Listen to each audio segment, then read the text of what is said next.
Capítulo 4. Acaso, tolice e o intelectual científico. O acaso e o verbo. Nossa máquina Monte Carlo pode nos levar para um território mais literário. Cada vez mais é feita uma distinção entre o intelectual científico e o intelectual literário, culminando com as chamadas guerras da ciência, com facções de não cientistas literatos contra cientistas não menos literatos. A distinção entre as duas abordagens se originou em Viena, na década de 1930, com um grupo de físicos que decidiram que estavam ocorrendo progressos na ciência importantes o bastante para penetrar no campo conhecido como ciências humanas.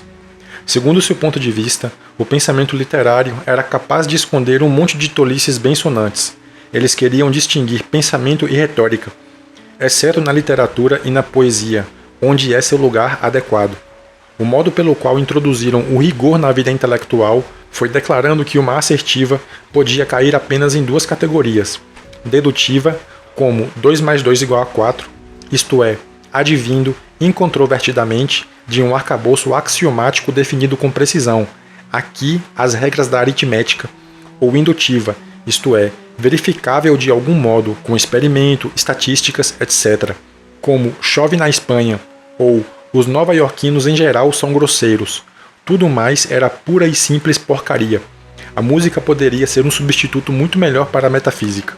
Não é preciso dizer que as assertivas indutivas talvez sejam difíceis, até mesmo impossíveis de verificar, como veremos com o problema do cisne negro. E o empirismo pode ser pior do que qualquer outra coisa quando dá confiança a alguém. Levarei alguns capítulos para atingir esse ponto. Entretanto, foi um bom ponto de partida tornar os intelectuais responsáveis pela apresentação de alguma forma de prova para suas assertivas. O Círculo de Viena foi a origem do desenvolvimento das ideias de Wittgenstein, Popper, Carnap e muitos outros. Independentemente do mérito de suas ideias originais, seu impacto, tanto na filosofia quanto na prática da ciência, foi importante. Parte desse impacto na vida intelectual não filosófica está começando a se desenvolver, embora consideravelmente mais devagar.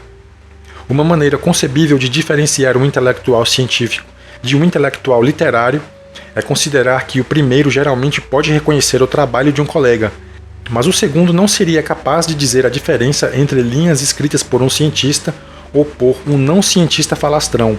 Isso torna-se ainda mais patente quando o intelectual literário começa a usar palavras científicas que julga ser muito importantes, como princípio da incerteza, teorema de Gödel, universo paralelo ou relatividade, seja fora do contexto ou, como acontece frequentemente, em exata oposição ao seu significado científico.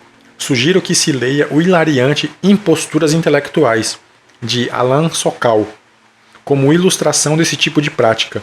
Ri tão alto e com tanta frequência com esse livro no avião que os outros passageiros ficaram sussurrando coisas a meu respeito. Despejando num jornal uma montanha de lixo de referências científicas, tem gente que consegue fazer com que outro intelectual literário acredite que seu material tem um aval da ciência. É claro que, para um cientista, a ciência está no rigor da conclusão, não nas referências aleatórias a conceitos grandiosos, tais como a relatividade geral ou a indeterminação quântica. Tal rigor pode ser expresso na linguagem comum. Ciência é método e rigor. Ela pode ser identificada no mais simples dos trabalhos em prosa. Por exemplo, o que mais me chamou a atenção ao ler O Gênio Egoísta, de Richard Dawkins, foi que, embora não inclua uma única equação, o texto me pareceu traduzido em linguagem matemática. Contudo, é prosa artística. O teste de Turing às avessas. O acaso pode ser de considerável ajuda nessa questão. Isso porque há outro meio, muito mais divertido, de fazer a distinção entre o falastrão e o pensador. Com auxílio do gerador Monte Carlo, pode-se, às vezes, duplicar algo que esteja sendo considerado um discurso literário, mas é impossível construir aleatoriamente um discurso científico. A retórica pode ser construída aleatoriamente, mas não o verdadeiro conhecimento científico. Essa é a aplicação do teste de Turing da inteligência artificial às avessas. O que é o teste de Turing? O brilhante e excêntrico matemático inglês Alan Turing, pioneiro da computação, imaginou o seguinte teste: se um computador pode ser considerado inteligente ao conseguir, na média, enganar um ser humano, fazendo este pensar que fala com outro ser humano e não com uma máquina, o inverso deve ser verdade. Um humano poderia ser considerado desprovido de inteligência se, ao se duplicar um discurso com o auxílio de um computador, que sabemos não ser inteligente, pudesse ser enganado, acreditando que tal discurso foi feito por um humano. Será que alguém poderia elaborar, de modo inteiramente aleatório, um trabalho que possa ser, no conjunto, tomado por um texto de Derrida? A resposta parece ser sim. A parte a mistificação de Alan Sokal, o mesmo do livro hilário de poucas linhas atrás, que conseguiu escrever bobagens e tê-las veiculadas em uma importante publicação, há geradores Monte Carlo projetados para estruturar textos desse tipo e elaborar trabalhos completos. Alimentadas com textos pós-modernistas, essas máquinas podem combinar aleatoriamente frases com um método denominado gramática recursiva e produzir sentenças gramaticalmente corretas, mas sem sentido, que soam como Jacques Derrida, Camille Paglia e outros. Devido à natureza nebulosa de seu pensamento, o intelectual literário pode ser iludido pelo acaso. No programa da Universidade Monash, da Austrália, que utiliza um motor Dada, construído por Andrew C. Bullock, brinquei com a máquina e gerei alguns trabalhos contendo as seguintes frases. Frase 1. Entretanto, o principal tema das obras de Rushdie não é teoria, como sugere o paradigma dialético da realidade, mas a pré-teórica. A premissa do paradigma neossemanticista do discurso implica que a identidade sexual, ironicamente, tem significação. Frase 2. Muitas narrativas relativas ao papel do escritor como observador podem ser mostradas. Seria possível dizer que, se a narrativa cultural for verdade, temos que escolher entre o paradigma dialético da narrativa e o marxismo não conceitual. A análise de Sartre da narrativa cultural afirma que a sociedade, paradoxalmente, tem valor objetivo. Frase 3. Assim, a premissa do paradigma neodialético de expressão implica que a consciência pode ser usada para reforçar a hierarquia, mas apenas se a realidade for distinta da consciência. Se isso não acontecer, podemos supor que a linguagem tem um significado intrínseco. Voltemos ao texto. Alguns discursos na área de negócios pertencem a essa categoria por seus próprios méritos, mas são menos elegantes e usam um vocabulário diferente do literário. Podemos elaborar aleatoriamente um discurso que imite o do nosso principal executivo para decidir se o que ele está dizendo tem valor ou se é apenas bobagem vestida a rigor vinda de alguém com sorte para ter sido posto na função. Como selecionando aleatoriamente 5 frases abaixo, depois as ligando e acrescentando o mínimo necessário para construir um discurso gramaticalmente correto. Vamos às frases. Número 1. Cuidamos dos interesses de nosso cliente. 2. Nosso futuro. 3. Nossos ativos são nossa gente. 4. Criação do valor do acionista. 5. Nossa visão. 6. Nosso conhecimento especializado está em. 7. Fornecemos soluções interativas. 8. Nos posicionamos nesse mercado. 9. Como servir nossos clientes melhor. 10. Sacrifícios no curto prazo para lucros no longo prazo. 11. Seremos recompensados no longo prazo. 12. Trabalhamos com base no nosso valor e corrigimos nossas fraquezas. 13. Coragem e determinação prevalecerão. 14. Temos compromisso com a inovação e a tecnologia. 15. Um empregado feliz é um empregado produtivo. 16. Compromisso com a excelência. 17. Plano estratégico. 18. Nossa filosofia de trabalho. Voltamos ao texto. Se isso se parece demais com o discurso que você acabou de ouvir do seu chefe, então sugiro que você procure outro emprego. O pai de todos os pseudopensadores. É difícil resistir à discussão da história artificial sem um comentário sobre o pai de todos os pseudopensadores, Hegel. Ele escreve num jargão que não tem sentido fora de um chique café parisiense na margem esquerda do Sena ou do departamento de humanidades de alguma universidade extremamente isolada do mundo real. Veja essa passagem do Filósofo Germânico, que foi descoberta, traduzida e criticada por Karl Popper. Abre aspas. Som é a mudança na condição específica de segregação das partes materiais e na negação de sua condição. Meramente um abstrato ou uma idealidade ideal, como tal, daquela especificação. Mas essa mudança, coerentemente, é ela própria a negação imediata da subsistência específica material, que é, portanto, idealidade real da gravidade e da coesão específicas, isto é, calor, o aquecimento de corpos sonantes, assim como o dos batidos e esfregados, é a aparência do calor, originado conceitualmente junto com o som. Fecha aspas. Nem mesmo uma máquina Monte Carlo poderia soar tão aleatória como o grande mestre pensador filosófico. Seriam necessárias várias passadas de amostragem para obter-se a mistura de calor e som. Com frequência consideram isso filosofia e a financiam com o dinheiro do contribuinte. Agora, considere que o pensamento hegeliano é geralmente associado a uma abordagem científica da história. Isso produziu resultados tais como os regimes marxistas e até mesmo um ramo denominado pensamento neo-hegelianista. Tais pensadores deveriam receber uma aula em nível de graduação sobre a teoria de amostragem estatística antes de serem soltos no mundo. Poesia Monte Carlo. Há vezes em que gosto de ser enganado pelo acaso. Minha alergia à tolice e à verborragia se dissipa quando se trata de arte e poesia. Por um lado, tento me definir e me comportar oficialmente como uma pessoa hiperrealista e direta, esquadrinhando o papel do acaso.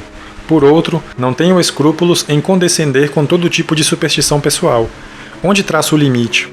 A resposta está na estética. Algumas formas estéticas apelam para algo genético em nós, quer se originem ou não de associações aleatórias ou de simples alucinações. Alguma coisa nos genes humanos é profundamente tocada pela nebulosidade e ambiguidade da linguagem. Então, por que lutar contra isso?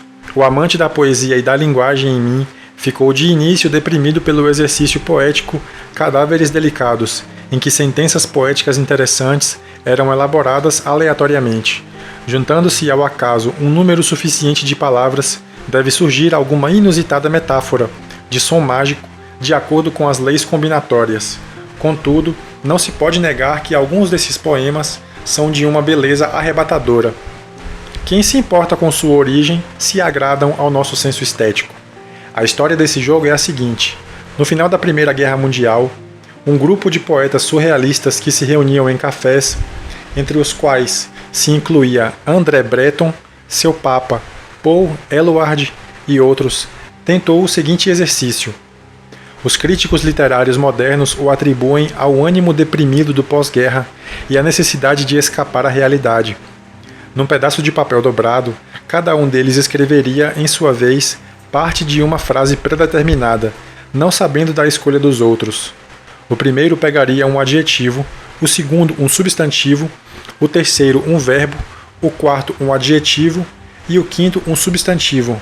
O primeiro exercício publicado desse arranjo aleatório e coletivo produziu a seguinte sentença poética: Os cadáveres delicados beberão o vinho novo.